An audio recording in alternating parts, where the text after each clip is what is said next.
আসসালামু আলাইকুম। তো আমরা যখন বাংলাদেশে কোনো ড্যান্স বা নৃত্য দেখি, তো এখানে ম্যাক্সিমামই হচ্ছে আপনার যারা থাকে ওরা হচ্ছে ইয়াং ছেলে বা মেয়েরা থাকে। বাট আমার পাশে কিছু ফিমেলরা ড্যান্স করতেছে। ক্যামেরা যদি মুভ ঘুরাই, তো এদের প্রত্যেকজনের বয়স 40 বছরের উপরে, ঠিক আছে। এবং এরা যেভাবে নাচতেছে মনে হইতেছে এরা হচ্ছে 18 বছরের, মানে কোনো যুবতী। এবং এদের যদি শরীরের ফিটনেস থেকে সব কিছু লক্ষ্য করি, এরা খুবই ফিট। এবং এরা যেভাবে হচ্ছে ড্যান্সটা এনজয় করতেছে এত বয়স হওয়ার পরেও, 40 বছরের উপরেও, এটা খুব কমই দেখা যায়। কিন্তু আমাদের বাংলাদেশে খুব কম আর কি এরকম লোক আছে 40 বছরের উপরে বা 50 বছরের, যারা হচ্ছে নাচে, ঠিক আছে, এবং নৃত্য করে।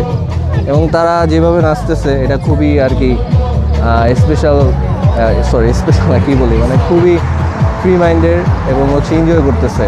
আশেপাশে অনেকজনে অনেক কথা বলে বা তাকায়, এরা ডোন্ট কেয়ার।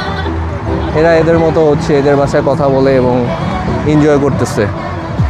এবং প্রত্যেকেই হচ্ছে বয়স যদি দেখি 40 বছরের উপরে, এখানে কোনো সিঙ্গেল কোনো ইয়াং মেয়ে নাই। যারা আছে সবাই হচ্ছে আর কি একটু বয়স্ক।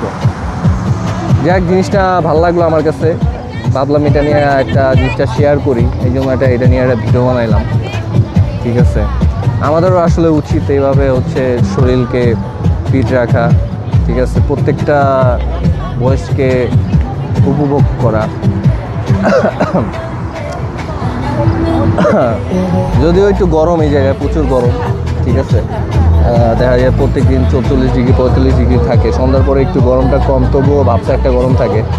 এই গরমের ভিতরে এত বয়স হয়ে নাচা, এটা খুব একটা এনার্জেটিক ব্যাপার।